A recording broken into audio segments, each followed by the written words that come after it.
स्वागत है ब्रेक के बाद।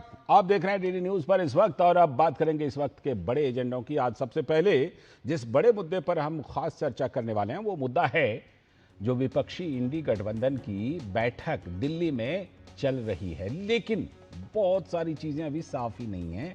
और गठबंधन के नेता कौन होंगे, इस बीच में ये जो गठबंधन की बैठक हो रही है, ये कुछ पार्टियों की खास जरूरत है क्या? उसी में टीएमसी शामिल है क्या? क्योंकि ममता बनर्जी विकल्प की तलाश कर रही है। पहले पूरी रिपोर्ट दिखा देते हैं। तो गठबंधन के नेता कौन होंगे और क्या विकल्प की तलाश में ममता बनर्जी हैं? 2 वर्षों के बाद इंडी गठबंधन के सभी दल दिल्ली के कॉन्स्टिट्यूशन क्लब में बैठक कर रहे हैं। कांग्रेस पार्टी के आमंत्रण पर एक मजबूत विपक्ष का विकल्प देने में इस बैठक की भूमिका को लेकर दावा भी किया जा रहा है। केंद्र सरकार को घेरने के लिए विपक्ष की साझा रणनीति पर चर्चा के साथ राज्यों में चुनावी हार और अपनी हार के लिए चुनाव आयोग को जिम्मेदार बताने वाले इसके घटक दल कांग्रेस, टीएमसी, सपा सहित 22 पार्टियों के नेता इस मीटिंग में शामिल हो रहे हैं। डीएमके और आम आदमी पार्टी ने पहले से ही इस गठबंधन से दूरी बना ली है। दोनों पार्टियों ने कांग्रेस पर धोखा देने के आरोप लगाए हैं। गठबंधन की सबसे बड़ी चुनौती तो यही है कि नेता कौन होगा। अभी तक इसको लेकर अंदर खाने एक दूसरे को काटने की कोशिशें होती रही हैं। अब ये बात सार्वजनिक भी हो चुकी है कि नीतीश कुमार को 2 साल पहले संयोजक बनाने का अरविंद केजरीवाल और ममता बनर्जी ने विरोध किया था। नतीजा क्या हुआ कि नीतीश निकल गए और एनडीए के गठबंधन में चले गए। इस बार ममता बनर्जी खुद बुरी तरह से पराजित हो गई हैं पश्चिम बंगाल में, और अरविंद केजरीवाल भी अपनी चमक खो चुके हैं दिल्ली में हारकर। तो क्या कांग्रेस पार्टी को गठबंधन का नेतृत्व मिलेगा? ये देखना भी बाकी है, क्योंकि कांग्रेस का कद अब इन लोगों से बड़ा है। नीतीश कुमार की अगुवाई में मोदी विरोधी 27 पार्टियों ने 23 जून 2023 को पटना में पहली बैठक की थी और अपने गठबंधन का नाम Indian nationalist development inclusive alliance रखा था, जिसे अगर आप संक्षेप में देखिए तो इंडिया गठबंधन बनता है। जब यह गठबंधन बना तब इस गठबंधन की 10 राज्यों में सरकारें थीं। कांग्रेस के 4 राज्यों के साथ बिहार में नीतीश कुमार, दिल्ली में अरविंद केजरीवाल, झारखंड में हेमंत सोरेन, पश्चिम बंगाल में ममता बनर्जी, तमिलनाडु में एमके स्टालिन और केरल में पिनाराई विजयन। इनमें अब अधिकांश मुख्यमंत्री अपने अपने चुनाव हार चुके हैं। साल 2022 और आज की स्थिति में जो इंडी गठबंधन है उसके दल सियासी तौर पर काफी नुकसान सह चुके हैं। इस हालत में कांग्रेस के लिए क्या ये एक मौका है? ये एक बड़ा सवाल है। केरल में कांग्रेस के हाथों ताजा हार के बावजूद सीपीएम अगर इस गठबंधन में शामिल है तो माना यही जाएगा कि उसके पास कोई और विकल्प ही नहीं बचा है। कांग्रेस के लोकसभा में 99 सांसद हैं, सबसे बड़ी पार्टी है। पार्टी सूत्रों का मानना है कि मजबूरन सबको अब कांग्रेस का नेतृत्व ही स्वीकार करना पड़ेगा। क्या यह उत्तर प्रदेश में सपा के साथ यही स्थिति बनेगी क्या? बीजेपी से लड़ने के लिए क्षेत्रीय दलों को कांग्रेस का साथ तो चाहिए, मगर कांग्रेस के साथ दिक्कत यह है कि जब तक कांग्रेस अप्रत्यक्ष क्षेत्रीय दलों के सामने मजबूर रहेगी दूसरे क्षेत्रीय दलों के सामने में, तब तक उसकी सीटें तो अपनी सीटें बढ़ेंगी नहीं। लेकिन इन सब के बीच दिल्ली में यह बैठक चल रही है, और जब दिल्ली में बैठक चल रही है तो इस बैठक में क्या कुछ हो रहा है, कुछ बातें आपको, कुछ नेताओं की बातें सुनवाते हैं। इस बैठक के बारे में दोनों तरफ की बातें सुनवाते हैं आपको। Congress party had categorically stated that we are not with DMK, we are with the TVK. In the next local body elections and parliament elections, we will go only with TVK, and they have got a Rajya Sabha seat also. When they talked, discussed with us during seat sharing, they have got one Rajya Sabha seat. Now with support of the, when they started supporting TVK, they have got 2 ministers and 1 Rajya Sabha seat. Which means they are not with us. Then why should we attend the meeting? आपने DMK का पक्ष जान लिया। उन्होंने कहा कि भाई हम इस बैठक में नहीं जा रहे हैं, हम दूसरे से जानकारी ले लेंगे, क्योंकि जिस बैठक में कांग्रेस उस बैठक में अब हम नहीं। तो केंद्रीय मंत्री चिराग पासवान, उन्होंने कांग्रेस की विश्वसनीयता पर सवाल उठाए और कहा कि इंडी गठबंधन में ही दरार दिखाई पड़ रहा है। देखिए, जिस तरीके से तथाकथित इंडी अलायंस में ही दरारें देखने को मिल रही हैं, जिस तरीके से डीएमके की नाराजगी, और स्वाभाविक है कांग्रेस ने अपने पुराने ईमानदार सहयोगी के साथ सत्ता की लालच में जिस तरीके से धोखा देने का काम किया, स्वाभाविक है डीएमके जैसी पार्टियां उससे दूरी रखेंगी। एनडीए के नेताओं को तो मौका मिला है तो जरूर बोलेंगे। इसी क्रम में भाजपा के प्रवक्ता अजय आलोक ने इंडी गठबंधन में शामिल सभी दलों को अपने वजूद की चिंता करने की बात कही। काहे का आप लोग इंडिया इंडिया करते रहते हैं, घमंडिया को जबरदस्ती आप लोग इंडिया बना देते हैं। ये केकड़े हैं, एक दूसरे को घिसते रहते हैं। केकड़े को चढ़ते हुए देखा है? केकड़ा ऐसे ऐसे चढ़ेगा, दूसरा केकड़ा उसको पकड़ के नीचे खींचेगा। इनमें ना सामंजस्य है, ना कोऑर्डिनेशन है, ना आपसी विश्वास है, ना कोई मतलब है। अपने अपने वजूद की चिंता कर रहे हैं ये लोग, और कुछ नहीं है। और पश्चिम बंगाल में भाजपा के बड़े नेता, वहां पर मंत्री भी हैं, दिलीप घोष ने इंडी गठबंधन के औचित्य पर ही सवाल खड़ा किया। तो औचित्य तो कुछ बचा ही नहीं, इंडी है ही नहीं जो, तो उसका बैठक क्या होगा। ममता बनर्जी कभी नहीं जाती, आज मजबूरी में जा रही हैं। जिनके साथ उनके पार्टी के सांसद विधायक नहीं है, वो दूसरे पार्टी के साथ जा क्या करेंगे। लेकिन शिवसेना उद्धव गुट के नेता संजय राउत वो भला कहां चूकने वाले हैं, बयानवीर हैं। उन्होंने कहा इंडी ब्लॉक में क्या है इसका पता साल 2029 के चुनाव में चलेगा। ये ठीक नहीं है। इंडिया ब्लॉक में क्या बचा है, इंडिया ब्लॉक क्या है, इंडिया अलायंस क्या है, ये 2029 में पता चलेगा। वहीं सीपीएम के महासचिव एम.ए. बेबी ने कांग्रेस की नीयत पर ही सवाल खड़ा किया। उन्होंने कहा चुनाव में हार पर कांग्रेस ने हम पर बीजेपी के साथ होने का आरोप लगा दिया था। CPIM, as you know, has contributed immensely for the formation and coordination of India bloc arrangement. But during the Lok Sabha elections and afterwards, during the assembly elections, topmost leaders of the Congress, they have been attacking CPIM and the left parties, LDF, on totally concocted basis. That is, CPIM and the LDF is having an underhand deal with the BJP. तो बैठक के अंदर में क्या हो रहा है ये तो बाद में पता चलेगा, लेकिन बाहर में ये जो बातें आपने सुनी इससे बहुत कुछ आपको तस्वीर का अंदाजा हो गया होगा कि इस बैठक में कितने अंतर्द्वंद्व हैं, कितने अंतर्विरोध हैं, लेकिन फिर भी बैठक हो रही है। इसी पर आज बात करने के लिए हमारे साथ डॉक्टर कौशल कांत मिश्रा जी, भारतीय जनता पार्टी के प्रवक्ता, स्वागत, बहुत बहुत स्वागत। हमारे साथ राहुल लाल जी, राजनीतिक विश्लेषक, कांग्रेस के समर्थन में मजबूती से बातें रखने वाले। राहुल जी बहुत बहुत स्वागत। कुमार आलोक हमारे संवाददाता, बिल्कुल वहीं से जुड़े हैं जहां शायद ये बैठक चल रही है, वहीं से। और हमारे सलाहकार संपादक विनोद मिश्र जी स्टूडियो में हमारे साथ विराजमान हैं। सीधे पहले कुमार आलोक के पास चलते हैं। कुमार आलोक, कुछ निकल करके आया? बाहर की बाइटें तो हमने बहुत देख ली, उससे बहुत कुछ अंदाजा भी लगा लिया, लेकिन क्या वहां से कुछ निकल करके आया? कोई प्रेस कॉन्फ्रेंस हुआ? 2:30 बजे के आसपास प्रेस कॉन्फ्रेंस होने वाली थी। देखिए, बैठक खत्म हो गई है और बैठक के खत्म हुए लगभग आधे घंटे से ऊपर हो गया है। और जो उम्मीदें थी खासकर पत्रकारों का कि पत्रकार भारी संख्या में वहाँ पर थे, मीडिया वाले भी काफ़ी संख्या में वहाँ पर थे, और उनको ये उत्सुकता थी कि जरूर कोई बड़े डिसीजन लिए जाएंगे। और ये प्रेस कॉन्फ्रेंस जो पहले ही रखा गया था 2:30 बजे, तो उसको लेकर के उत्सुकता थी। लेकिन बहुत ही संक्षिप्त में, हालांकि नेता जो भी आज उपस्थित थे सब प्रेस वार्ता में सम्मिलित थे, चाहे वो राहुल गांधी हो, चाहे वो सोनिया गांधी हो, चाहे मल्लिकार्जुन खड़गे हों, ममता बनर्जी हों, सीपीआई की डी राजा हों, चाहे जॉन ब्रिटास हो सीपीएम के। लेकिन बहुत ही संक्षिप्त शब्दों में मल्लिकार्जुन खड़गे ने लगभग 6 लाइन का वो एक कहे कि प्रेस कॉन्फ्रेंस जो आज मीटिंग हुई उसके बारे में उन्होंने लोगों को इत्तला दी, मीडिया वालों को इत्तला दी। पहला था कि ये जो बैठक होगी, इंडी गठबंधन की जो बैठक है, ऐसी बैठकें हर 2 महीने पर होगी, और जो अगला बैठक होगा वो हैदराबाद में होगा।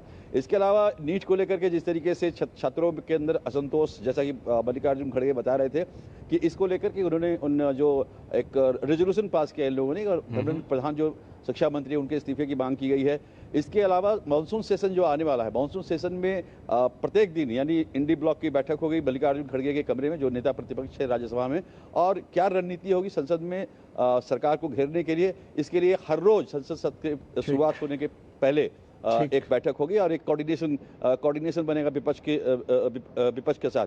तो ये तमाम जो चीज़ें थी, और काफ़ी संक्षिप्त हिंदी और अंग्रेजी भी उन्होंने पढ़ा, और उसके बाद प्रेस कॉन्फ्रेंस खत्म हो गया। हालांकि बहुत सारे पत्रकार जो थे वो जानना चाहते थे अखिलेश यादव क्या कहना चाहते हैं या अन्य दल के जो लोग थे उनके उनके विचारों को सुनना चाहते थे, लेकिन उसके बाद यही 6 लाइन कह के हिंदी और अंग्रेजी में मल्लिकार्जुन खड़गे ने अपना प्रेस कॉन्फ्रेंस, यानी कहीं इंडिया गठबंधन का जो ये भी बड़ा विचित्र है, बड़ा विचित्र है। 6 लाइन सुना दिया और दूसरों के बारे में कहते हैं कि वो प्रेस कॉन्फ्रेंस नहीं करते, वो उसने कितने प्रेस ये गिनते हैं। बीच में आपको सारे दल ये बात प्रेस कॉन्फ्रेंस जब उनकी प्रेस।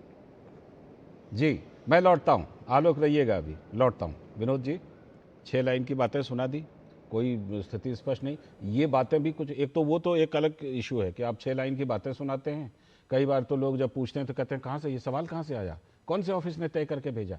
लेकिन उसको छोड़िए, जो भी बातें बताई हैं उससे ये लगता है कि जबकि बातें, लोगों के सवाल नहीं लिए, आंसर नहीं किए, बातें नहीं बताई, इसका मतलब अंदर सब कुछ ठीक ठाक नहीं रहा क्या? जो बात बाइट में दिखाई पड़ रही थी अलग अलग नेताओं की, अंदर में कुछ ना कुछ कोई बड़ी सहमति, कोई बड़ा प्लान नहीं बन पाया, इसीलिए ऐसा हुआ क्या विनोद जी?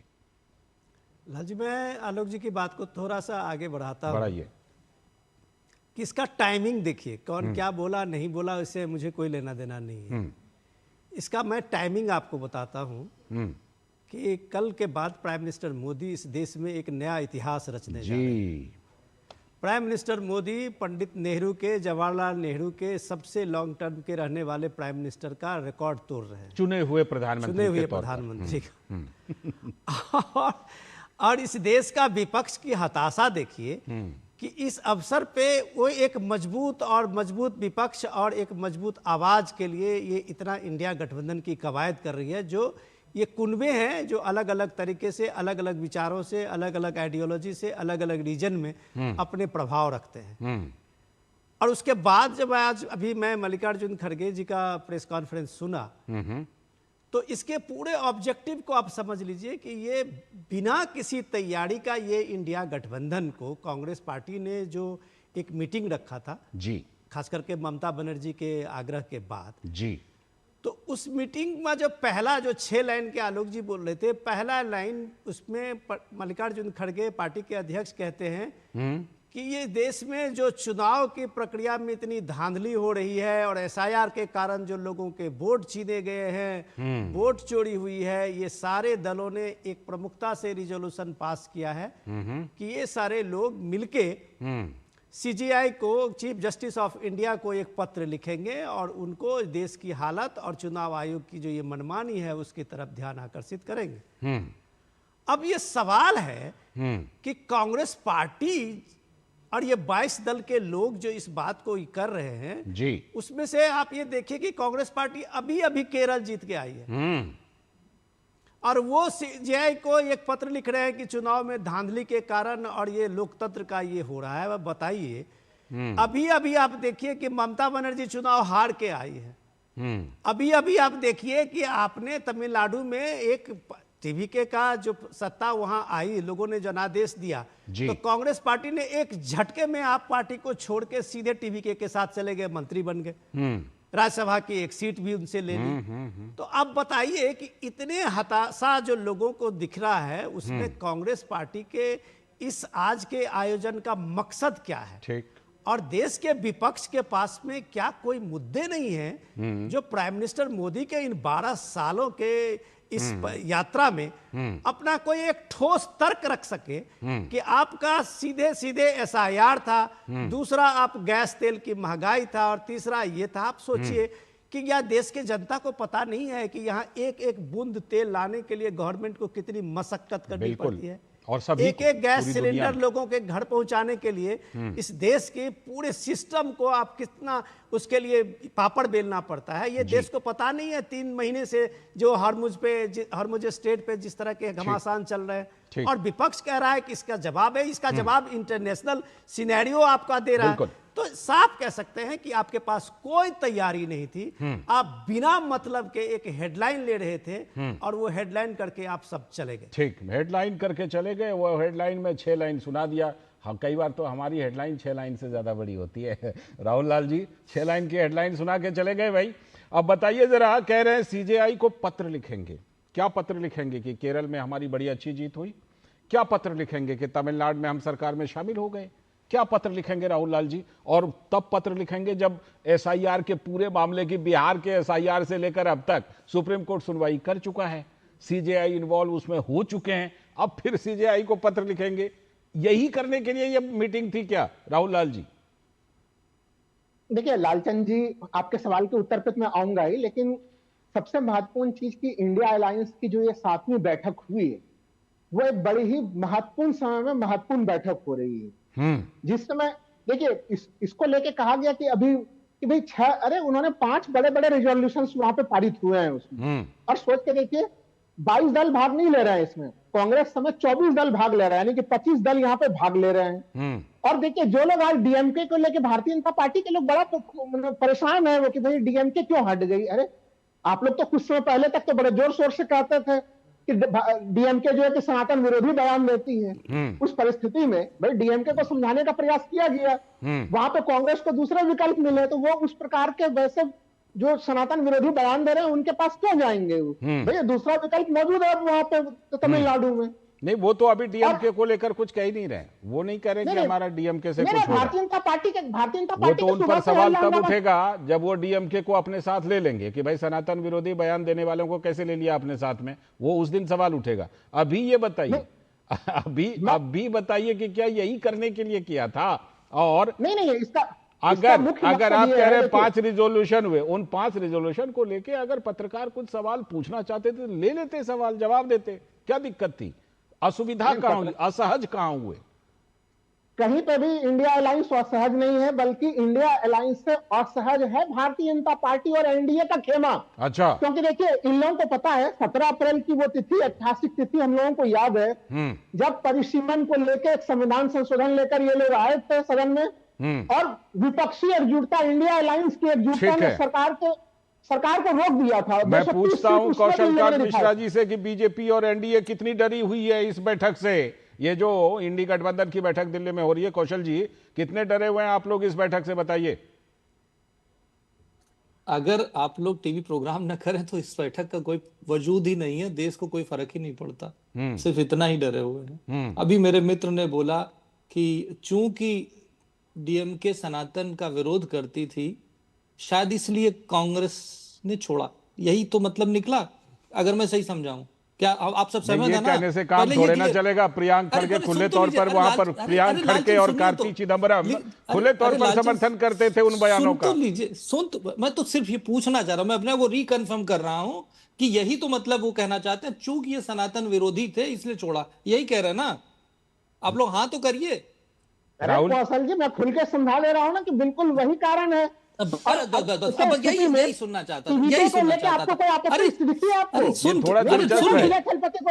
लीजिए, अरे राहुल जी बोल दिया ना आपने, क्लियर कर दिया कि आपने कांग्रेस ने इसलिए छोड़ा क्योंकि डीएमके सनातन का विरोध करती थी। तो अखिलेश यादव को कब छोड़ रहे हैं? तो फिर आरजेडी को कब छोड़ रहे हैं? अखिलेश यादव कितना बड़ा बीच में नहीं बना रहे हैं, केदारनाथ के तर्ज पे मंदिर बना रहे हैं वो अखिलेश यादव जी। तो इसलिए आप अखिलेश और आजकल प्रसाद भी बांटते हैं मंगलवार को, बड़े मंगलवार को अखिलेश जी आजकल प्रसाद भी बांट रहे हैं। बिल्कुल सही, अखिलेश जी मंगलवार को प्रसाद का वितरण भी कर रहे हैं। ये सिर्फ ये धोखा देने की कोशिश कर रहे हैं पूरे देश को। और जो राहुल गांधी खुद कहते हैं कि जो मंदिर जाते हैं वो लड़कियां छेड़ते हैं, कहते हैं ना, इनके अपने नेता कहते हैं कांग्रेस केवल मुसलमानों की पार्टी है। इनके अपने नेता बोलते हैं कि देश के संसाधनों पे पहला अधिकार मुसलमानों का है। ये सनातन भक्त हो गए, इससे अच्छा। अरे सुन, आप बीच में बोलते रहेंगे राहुल लाल जी, तो फिर मैं आपको बोलने नहीं दूंगा। ये कोई तरीका नहीं होता डिबेट का। This is not done, this is not done, this is not done, this is not done. मैं आपके बीच में बिल्कुल नहीं बोला था। आपको जो बोलना था बोलिए आपने। आधा रेफरेंस दे रहे हैं, ये कह रहे हैं। आधा नहीं, पूरा रेफरेंस दे रहे हैं जी। उन्होंने कहा था, देश के प्रधानमंत्री मनमोहन सिंह ने ही कहा था कि देश के संसाधनों में पहला हक माइनॉरिटीज का है, स्पेशली मुसलमानों का है। यही तो बोला था। ये तो सही, पूरा ये आधा बयान नहीं है, ये पूरा बयान, ना ये पूरा बयान बीच में नहीं, पूरा बयान यही था, यही है। हाँ, ठीक। मैं मान गया। और आपने उस पर तो बोल दिया। राहुल गांधी ने कहा था हिंदू जाते हैं, हिंदू हिंसक होता है। राहुल गांधी ने कहा था हिंदू मंदिर जाते हैं लड़कियां छेड़ते हैं। राहुल गांधी की पार्टी के लोगों ने कितनी बार राम मंदिर के ऊपर गलत एफिडेविट दिया था, राम के अस्तित्व पे सवाल उठाया था, और अब आप सनातन भक्त होने का नाटक कर रहे हैं। इससे पता चल रहा है कि भारतीय जनता पार्टी जो चाहती थी वो देश में होने लगा है। ठीक है। अब राम ठीक है। के बेसिस पे, सनातन के बेसिस पे सरकारें आने या जाने लगी सीधे हैं। इससे कुमार आलोक। अच्छा समय कुछ नहीं हो सकता। ठीक, कुमार, अब रुकिएगा राहुल जी दूसरे हिस्से में लौट रहा हूं। कुमार आलोक, 5 प्रस्तावों का जिक्र राहुल जी अभी कर रहे हैं कि देखिए वहां पर 5 प्रस्ताव भी पारित हुए हैं। बताइए क्या जानकारी है इन 5 प्रस्तावों में, क्या कहा गया है कुमार आलोक? जैसे कि आपने विनोद सर ने बताया ना कि एसआईआर के मुद्दे को लेकर के इंडिया गठबंधन के जितने भी नेता हैं, जो बड़े नेता हैं, वो सुप्रीम कोर्ट के मुख्य न्यायाधीश को वो पत्र लिखेंगे। इसके अलावा जो मैंने आपको पहले ही बताया कि इनकी बैठक अब हर 2 महीने पे होगी और अगली बैठक जो होगी वो हैदराबाद में होगी। लेकिन सबसे इंटरेस्टिंग चीज़ लालचंद जी, एक चीज़ हमने देखा वहाँ पर प्रेस कॉन्फ्रेंस के दौरान कि आज की पूरी मीटिंग में एक बात लोगों के कानों में गूंजती रही, मीडिया के लोग सवाल पूछते रहे कि 2 जो बड़े नेता थे, जो झारखंड मुक्ति मोर्चा के हेमंत सोरेन जो मुख्यमंत्री हैं झारखंड के, और दूसरा उद्धव ठाकरे जो महाराष्ट्र के बड़े नेता हैं, वो दोनों नहीं आए। इसको लेकर के तुरंत संजय राउत का बयान आया कि नहीं वो ऑनलाइन मीटिंग में शामिल होंगे, व्यस्तता की वजह से वो नहीं आ रहे हैं। लेकिन झारखंड के मुख्यमंत्री के बारे में जब पूछा गया तो उनके बारे में भी गठबंधन के नेताओं ने कहा कि नहीं, वो भी ऑनलाइन इसमें हिस्सा लेंगे। वहां पर झारखंड में एक चीज जो चल रही है कांग्रेस के अंदर और झारखंड मुक्ति मोर्चा के अंदर, कि एक जो सीट है, राज्यसभा की सीट है, उसको बिना विश्वास में लिए हुए, हेमंत सोरेन को बिना विश्वास में लिए हुए कांग्रेस ने अपना कैंडिडेट घोषित कर दिया प्रणव कुमार झा के नाम को लेकर के। तो इसको लेकर के नाराजगी थी। लेकिन जैसे खड़गे साहब ने जब प्रेस कॉन्फ्रेंस को खत्म कर दिया, लेकिन उनको कहिए एक चीज कहना मैं भूल गया कि 2 जो नेता थे, हेमंत सोरेन और उद्धव ठाकरे, ये दोनों एक मुंबई से और एक रांची से ऑनलाइन जुड़े थे। ठीक है, मैं लौटता हूं, एक छोटा सा ब्रेक लेते हैं। छोटे से ब्रेक के बाद इस चर्चा